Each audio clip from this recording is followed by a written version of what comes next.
자, 우리가 요한계시록 14장 14절부터 20절까지 말씀을 또 한번 보도록 하겠어요.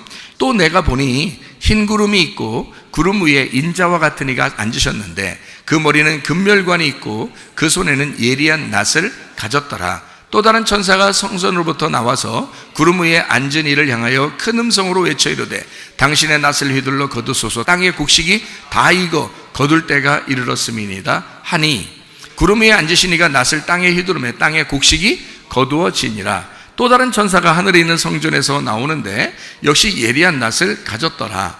또 불을 다스리는 다른 천사가 제단으로부터 나와 예리한 낫 가진 자를 향하여 큰 음성으로 불러 이르되 네 예리한 낫을 휘둘러 땅의 포도송이를 거두라. 그 포도가 익었느니라 하더라. 천사가 낫을 땅에 휘둘러 땅의 포도를 거두어 하나님의 진노의 큰 포도주 틀에 던짐에 성 밖에서 그 틀이 밟히니 틀에서 피가 나서 말굴레까지 닿았고 1600 스타디온에 퍼졌더라. 자, 여기는 이제 1600 스타디온이라고 나와 있어요. 스타디온이 뭔지 우리가 아셨죠? 그죠? 스타디온이라는 게, 스타디온은 하나의 그 경기장 같은 그런 이야기예요. 자, 거기에 이제 1600 스타디온에 막 그 포도주 틀을 그래서 포도를 밟아가지고 막 그 피가 튀었다, 막 이런 무섭죠. 무서운 얘기죠, 그죠? 예, 그러니까 요거는 이제 우리가 성경을 좀 잘 보면 이해가 되는 그런 내용인데요. 자, 보세요. 자, 곡식을 먼저 거두어 드립니다. 그리고 포도가 익었기 때문에 진노의 포도주에 집어던졌다, 이렇게 이야기를 했어요. 예, 그렇게 됐죠. 이스라엘 백성들을 애굽에서 하나님이 이끌어내가지고 광야에 데려다 놓고 그 다음에 가나안 땅으로 데리고 가려고 그래요. 그러면 애굽에서 광야에서 가나안 땅으로 가려고 그럴 때 그때 언제가 어떤 준비가 가나안 땅에 되면은 그때 애굽에서 이스라엘 백성들, 내 백성들을 부른다 그래요. 어떨 때?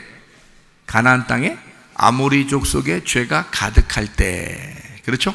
아모리 족속의 죄가 가득하지 않으면 아직 못 온다 이거예요.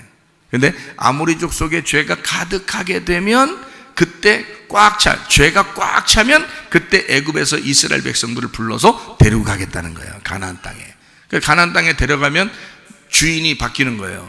원래는 아모리 족속들이 주인이었었는데 이스라엘 백성들이 애굽에서 출발해가지고 광야에서 훈련받고 다시 가나안 땅으로 이제 들어가는 이 백성들은 말이에요, 전투력이 굉장합니다. 하나님이 싸워주시니까, 하나님이 싸워서 그냥 무조건 이겨버리니까. 그래서 이 가나안 땅을 정복하게 돼요.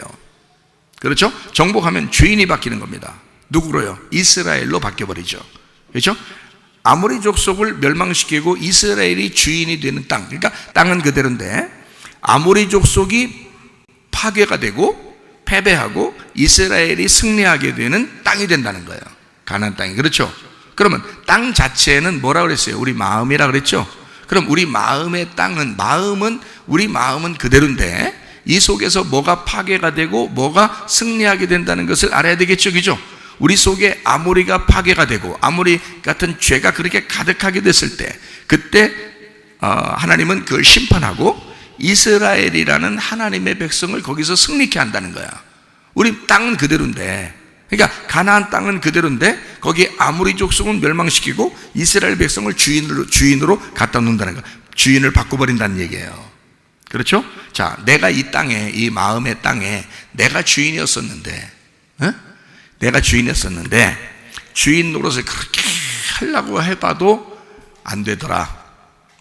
그래서 하나님 앞에 후회하고, 하나님 나 좀 어떻게 좀 해줘요. 그러니까 하나님께서 그러면 예수님이 나의 주인 되시기 위해서 오신다 그 말이에요. 그러면 내가 멸망하게 되겠죠. 그러면 예수님이 내 속에서 나의 주인이 되신다는 거지. 그렇죠?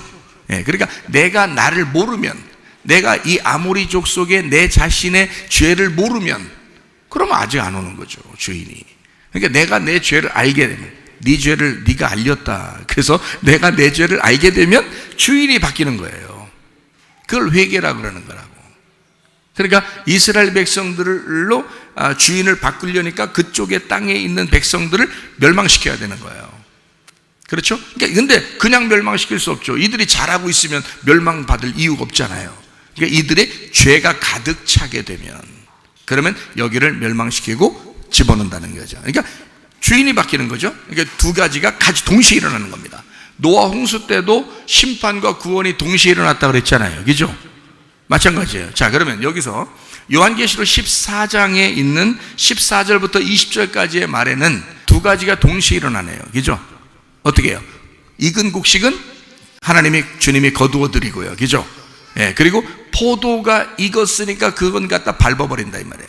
그죠? 그래서 그들이 피가 막 튀도록 만들어버린다. 그러니까 진노의 포도주를 만든다는 거죠. 그죠? 예, 그러니까 한쪽은 구원하고 곡식은 먼저 거두어 드리고 진노의 포도주를 1600 스타디온으로 퍼지도록 밟아버리겠다는 뜻입니다. 그죠? 무섭죠. 하나님이 창조자니까, 신이니까 무섭죠. 자, 그러면 이걸 이제 14장 지금 14절부터 20절까지 쭉 우리가 읽어보니까 이렇잖아요. 그죠?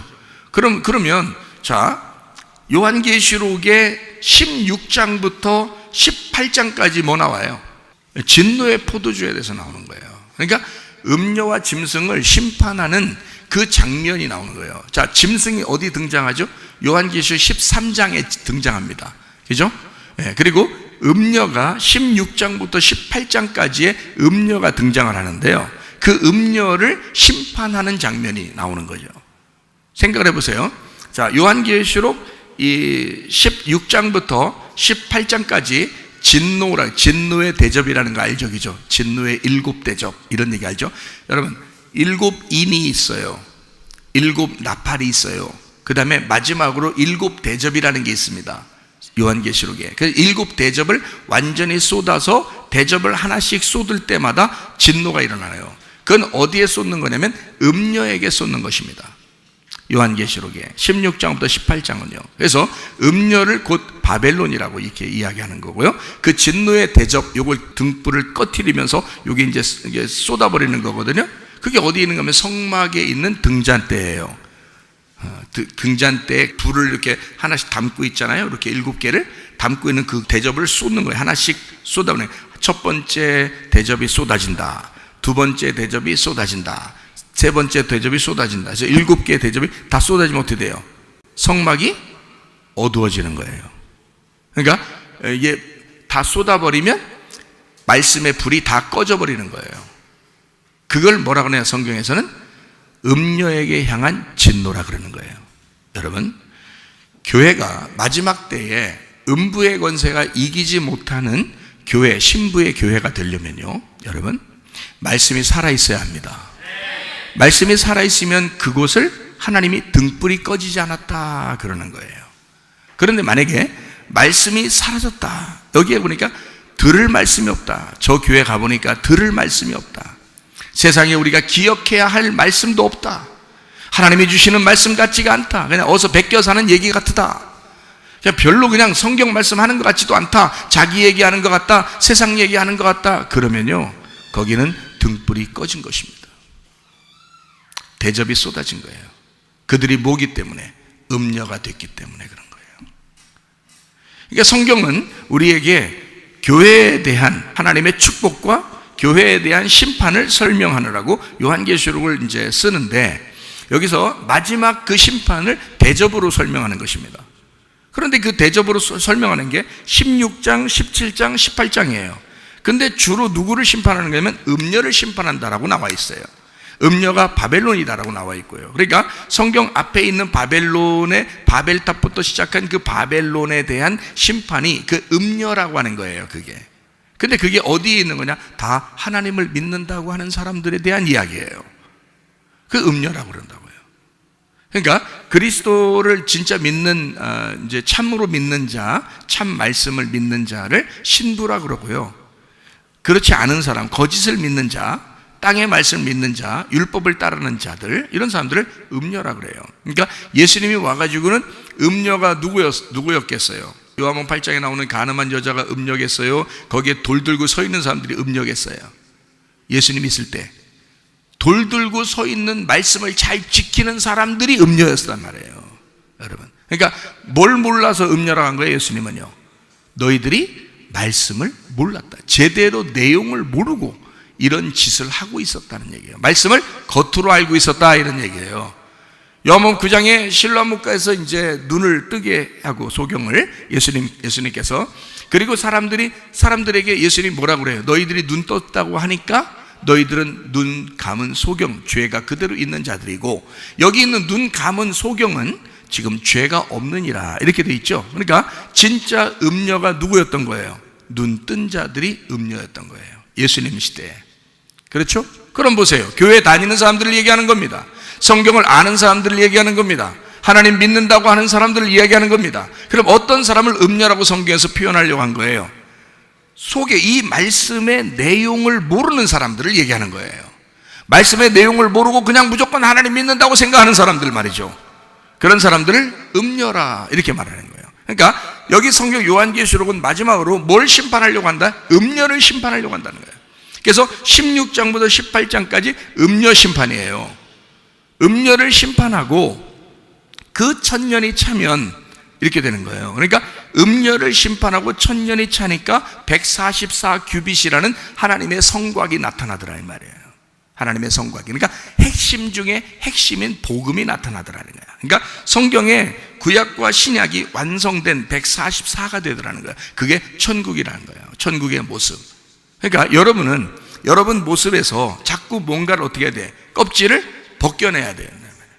벗겨내고, 나 옛날에 한 10년 전에 벗겨냈는데 1년 전에 벗겨내, 그거 아니고요. 날마다 이 껍질을 벗겨내고 또 껍질을 벗겨내고 또 껍질을 벗겨내서 속에 핵심 중에 핵심이 144 규빗이 된단 말이죠. 그 말씀, 144의 말씀, 여러분이, 그러니까 144의 말씀이 될 때까지 계속 껍질을 벗겨 나가는 거예요, 여러분. 그게 여러분의 믿음이고, 그걸 하나님은 칭찬하시는 거예요. 그러니까 음료도 뭐냐면, 음료도 껍질이에요. 그러니까 이 음료를 벗겨내면 신부가 되는 거예요. 음료를 벗겨내고 불태워버리잖아요. 그럼 신부가 나오는 거예요. 보세요, 요한계시록의 16장부터 18장까지의 말씀에서 음료 심판하죠. 심판하면 요한계시록 18장이 지나서 19장 1절을 봐봐요. 이 일 후에 이랬죠. 어떤 일이요? 18장까지 나와 있다 그랬잖아요. 요한계시록 좀 읽으셔요. 읽는 자들과 듣는 자들과 그 말씀을 지키는 자들이 복이 있다 그러잖아요, 요한계시록이. 그러니까 읽으시라고.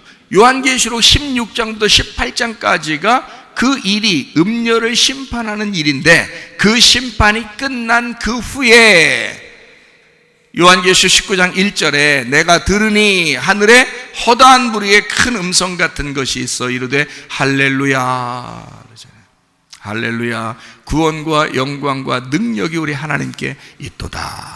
그렇죠? 뭐가 죽으니까? 뭐를 심판하니까? 음녀를 심판하니까. 음녀를 진노의 포도주잔에 던져버리니까. 그러니까 하나님 앞에서는 영광, 할렐루야 이렇게 된단 말이에요. 그게 요한계시록 19장이고요. 19장에 뭐가 나오냐면 어린 양의 혼인잔치가 나옵니다. 자, 어린 양의 혼인잔치는 누구랑 해야 되겠어요? 신랑 대신 예수님하고 누구랑 해야 돼요? 나하고 해야 되겠죠. 나하고 결혼해야지 그 의미가 있는 거지. 자기 자신들하고 예수님하고 결혼해야지 의미 있는 거지. 예수님 혼자 결혼하면 소용없어요. 다른 사람하고 결혼하면 소용없어요. 여러분하고는 안 돼. 그러니까 내가 신랑 대신 예수님하고 결혼해야 되잖아요. 그래 완성이 되는 거죠. 그죠? 그거를 어린 양의 혼인잔치에서 내가 예수님하고 나하고 나라는 신부하고 다 결혼하는 게 이게 아름다운 거죠. 다른 어떤 사람보다 내가 거기에 있어야 되는 거지. 그렇잖아요? 그러면 보세요. 자, 어린 양 혼인잔치가 요한계시록 19장에 나와요. 그러면 19장이 결혼식이라는 얘기인데, 그 결혼식 하기 바로 전까지 뭐가 일어났다고요? 심판이 일어났다고요. 그러면 음녀가 도대체 뭔데? 내 속에 음녀 같은 짓들이 있다고. 내 속에 이 음녀 같은 짓들을 다 찢어버리고 불태워버리고 심판을 받고 진노의 포도주에 던져버릴 때 내가 깨끗한 신부로 나타난다고요. 그 깨끗하게 나타난 나하고 예수님하고 어린 양의 혼인잔치에 결혼하게 된다는 거예요. 이게 요한계시록 19장이라고요. 자, 심판이 오니까 결혼하게 되는 거죠. 그래요. 그러니까 포도주를 거두어 진노를 받게 하고, 그 진노를 받은 후에 이런 일이 나면 하나님 앞에 할렐루야, 어린 양의 혼인잔치가 있다 이렇게 막 소식을 전한단 말이에요. 이렇게 심판을 받고 나니까, 진노를 받으니까 그 다음에 뭐가 일어난다? 어린 양의 혼인잔치라는 축복이 있다. 그러니까 진노를 받아야 축복을 받는다는 얘기죠. 이게 성경을 우리가 나누어서 보면 말이에요, 진노를 진노로만 보고 축복을 축복으로만 보면 말이에요, 축복을 얘기하면 기분 좋고 오는 날, 진노 얘기하면 무서워 죽겠고 막 이렇게 되는 거예요. 근데 그게 아니고 진노하고 축복이 지금 같이 일어나는 일이란 말이에요. 그죠? 그러니까 진노가 있고 먼저 그 다음에 축복이 오는 거란 말이에요. 그러니까 진노와 축복은 이어진 거란 말이에요. 내 마음속에 육체적인 삶이 있고 영적인 삶이 있는데, 육체적인 삶이 죽으면 영적인 삶이 나를 살아가게 만드는 거죠. 그죠? 이게 같이 있는 거란 말이에요, 우리 속에. 요거를 우리한테 적용해서 얘기를 하는 거예요, 저는. 그러니까 다른 사람 얘기를 아니고, 옛날 얘기하는 거 아니고, 앞으로 무슨 일이 벌어 이런 것도 아니에요. 지금 우리에게, 이 말씀을 읽는 우리들에게 지금 나에게 하나님이 어떻게 하실 것인가, 심판을 받고 난 다음, 다시 말하면 심판 안에 축복이 있다라고 하는 것을 설명하는 것이다. 이 얘기가, 그 얘기를 저는 여러분에게 하는 것입니다. 그래서 요한계시록에 틀림없이 딱 보니까, 요한계시록 19장 1절에 보니까 이런 일 후에 하나님 앞에 할렐루야라고 돼 있다. 그러면 그 전까지가 뭔 내용이냐면 16, 17, 18장까지가 음녀의 심판을 나오는 것이다. 그리고 요한계시록 14장에는 포도주가 익어가지고 진노의 포도주에 넣고서 완전히 짓밟아버린다. 요한계시록 14장 20절 말씀이죠. 자, 성 밖에서 그 틀이 밟히니까 틀에서 피가 나서 말 굴레까지 닿았고 1600 스타디온이라고 했어요. 1600 스타디온. 그러면 1600 스타디온이라고 하는 이 말이, 스타디온이라는 건 이제 아시겠는, 경기장이나 뭐 이런 큰 이런 도시 이런 얘기를 이제 얘기할 때 스타디온 이렇게 할 텐데요. 그 스타디온에 1600이라네요. 그럼 1600이라면 뭔가 여기도 의미가 있겠죠. 1600이라 했으니까 의미가 있을 거예요. 그럼 어떤 의미가 있을까요? 12000이나 144나 14만 4천이나 이런 건 이해가 되겠는데, 12이나 이런 거는 천국의 모습으로 싹 이루어졌는데 심판까지 천국의 숫자를 쓸 수는 없죠. 그래서 1600 스타디온으로 쓴 거예요. 그러니까 여러분이 1600 스타디온 길이가 얼만큼 되는겨? 얼만큼 피가 튀었다는 얘기야? 그렇게 보라는 얘기가 아니에요. 1600이라고 하는 것은 간단합니다. 40 곱하기 40이에요. 40이라는 거 여러분 잘 아시죠? 인생의 모든 여정이 40입니다. 모세가 애굽에서 40 살았죠? 그리고 광야에서 40년을 살았습니다. 하나님의 일하면서 40년을 살았습니다. 40이라고 하는 숫자는, 그리고 예수님도 40일 금식을 하셨죠, 그죠? 우리 인생이 40이에요. 그리고 40일을 금식하셨다, 예수님도, 그죠? 그러니까 우리의 인생은 40년이라고 그래요, 이 땅에서. 나그네 인생이 40년. 그러니까 이 40이라고 하는 40 곱하기 40이란 말이에요. 그러면 4 곱하기 열이죠. 그럼 4가 뭐라겠어요? 땅이라고 그랬죠. 땅은 나라 그랬지, 그죠? 네, 밭이라 그랬잖아요. 그러면 40 곱하기 40, 그러면 결국에 뭐라는 얘기야? 40은 세상을 의미하는 거고, 세상이라는 40 곱하기 1600이죠. 1600 스타디온을 완전히 심판한다는 얘기는 40 곱하기 40을 심판한다는 얘기예요. 그 말은 완전히 어떻다는 의미예요? 하나도 남김없이 이 땅을 심판하겠다라는 것입니다. 그러면 이 땅이 뭐예요? 이제 이 땅을 전체를 얘기하는 것도 돼요. 그래서 이 땅 전체를 설명하려고 할 때 1600 스타디온을 다 심판하시리라 라고 하는 것도 돼요. 그러니까 하나님이 그렇게 심판하신다면 심판하시겠죠, 그죠? 그런데 성경은 이제 나에게, 내가 지금 보는 입장에서는 지금 다른 사람 얘기가 아니라 내 얘기를 하는 거잖아, 그죠? 내 마음을 얘기하는 거잖아. 지금 내가 죽어야 되잖아. 내가 죽어야 되고 내가 예수님과 부활해야 되잖아요. 그러니까 내가 죽어야 되니까 나를 얘기하는 거니까, 내 40 곱하기 40이니까 나를 남김없이 심판하실 것이다. 내 마음을 남김없이 심판한다. 나를 끝까지 추적하여 나를 심판하시고야 만다는 겁니다. 그래야 하나님 앞에 어린 양의 혼인잔치에 어린 양의 신부로 등장하게 될 것이다. 그러니까 여러분과 저는 하나님의 진노의 포도주라고 해서 우리가 막 무서워할 것도 아니고, 하나님의 축복이 있다고 해서 너무 좋아만 할 것도 아니라, 우리는 항상 뭐가 있어야 된다? 내 속에서 영적 전쟁을 해야 된다. 그리고 내 속에서 누가 이기도록 해야 된다. 예수 그리스도가 나를 이기시도록 해야 된다. 그러니까 내 싸움은 결국에 뭐 때문에 싸우는 거다? 지기 위해서, 패배하기 위해서, 진노를 받기 위한 싸움이었다는 거예요. 다시 말하면 하나님 나를 심판해 주십시오. 남김없이 내 구석구석을 심판해 주십시오. 그래서 내가 깨끗하게 주님 앞에 나타나게 해 주십시오. 그래서 요한계시록 21장 16절 17절의 말씀, 성은 12,000 스타디오니오 라고 되어 있고요, 성곽은 144 규빗이요 이렇게 되어 있습니다. 이건 영적인 측량이다 라고, 사람의 측량, 천사의 측량이다 라고 써 있습니다. 여기서 성이 뭐라고요? 폴리스라고요, 도시라고요. 그리고 폴레모스에서 나왔다고요. 이게 소동하다, 전쟁이라는 단어입니다. 전쟁, 소동한다, 전쟁한다 그 말이에요. 폴리스, 양이 많은, 크게, 그러니까 도시니까 큰 거죠.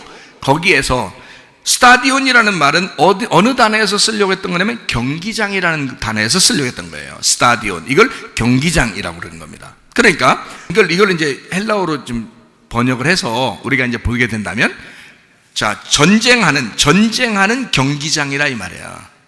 거기에서 뭐가 나타난다는 거야? 성곽이라는 144가 나타난다는 거예요. 그럼 이 성곽이 뭐라고요? 테이코스라고요. 이게 성벽이라고요. 거기에 벽을 치는 겁니다. 그 벽을 치고 틱토에서 나왔다 그랬어요. 그러면 이 틱토라는 말이 뭐냐면 생산하다, 뭘 낳는다, 아들을 낳는다, 자식을 낳는다 할 때 그렇게 낳는 거예요. 그러면 자 보세요, 이 두 가지를 합치니까, 성과 성곽에 있는 것을 합치니까 바로 뭐가 되는 거예요? 전쟁마당에서 아기를 낳는다 이 말이죠. 그죠? 전쟁마당에 아기를 낳는다. 그러면 우리의 속에서 바로 아기, 하나님의 아들이라는 내 속에 아기를 나오게 하기 위해서, 하나님 복음의 핵심이 나오게 하기 위해서 우리는 어떻게 해야 된다? 영적 전쟁을 치루어야 된다 이 말이죠. 그러므로 여러분과 저는 진짜로 하나님 앞에 진노를 무서워하는 게 아니라 진노를 받으셔야 된다고요. 진노를 받으시고 내 속에서 그리스도가 살아나도록, 그리스도가 태어나도록, 내 속에 그리스도가 잉태되어 출산하도록, 그 아들을 잘 귀하게 부활시키도록 여러분 속에서 영적 전쟁하셔야 된다. 그러므로 여러분 자신들은 패배하되 예수 그리스도가 승리하도록 하셔야 합니다. 우리 자신들은 패배할 수밖에 없고 예수 그리스도는 부활하여 승리할 수밖에 없는 것이다. 그러므로 나는 진노를 받으나 그 진노 속에 하나님의 축복이 임할 것이다 이 말입니다. 우리 한번 기도하겠습니다. 기도할 때 하나님 아버지, 하나님 그리스도 예수의 성 안에서 하나님 성곽이 드러나게 하시고, 하나님 아버지 내 속에 영적 전쟁을 통하여 내 속에 하나님의 아들이 생산되게 하옵소서. 우리 한번 기도하겠습니다. 우리 하나님 아버지의 사랑과 은혜를 감사를 드립니다. 하나님 아버지여, 주의 복음의 말씀이 우리의 속에서 끊임없이 나오게 도와주시고, 하나님 아버지여 진실 우리의 속에 복음의 핵심들이 살아 움직이게 도와 주시옵소서. 그래서 하나님 우리의 속에 하나님의 생명이 살아있게 하시고 역동적이게 하시고, 하나님 우리의 몸과 우리의 영혼을 건강하게 치료해 주시옵소서. 비염은 떠나갈지어다, 아토피 떠나갈지어다, 오장병 떠나갈지어다, 어지럼증 사라질지어다, 두통은 사라질지어다, 류마티스 관염 떠나갈지어다, 어깨 통증 사라질지어다, 허리 디스크, 목 디스크 떠나갈지어다, 심장병 온전해질지어다, 각종 종양 암돌이 떠나갈지어다, 감기 몸살 온전해질지어다, 협착증 사라질지어다, 건선피부 온전해질지어다, 이명은 사라질지어다, 체감면역 질환 온전해질지어다, 식도염 사라질지어다, 유로결석 떠나갈지어다, 전립선 온전해질지어다, 우울증, 불면증, 환기에 들어온 불안, 초조 다 떠나갈지어다, 음란거지, 도출, 미움, 욕심의 영혼 다 떠나갈지어다, 아까 들어온 귀신들아 다 묶임하고 떠나갈지어다, 아까 들어온 바이러스는 다 떠나갈지어다. 예수 그리스도 안에서 하나님 우리의 속에 그리스도의 핵심의 복음의 핵심이 드러나게 하셔서 우리의 영혼과 우리의 몸이 건강하게 주님과 동행하다가 주님 만나게 도와 주시옵소서. 예수 그리스도 존귀하신 이름 받들어 기도 올리옵나이다. 아멘.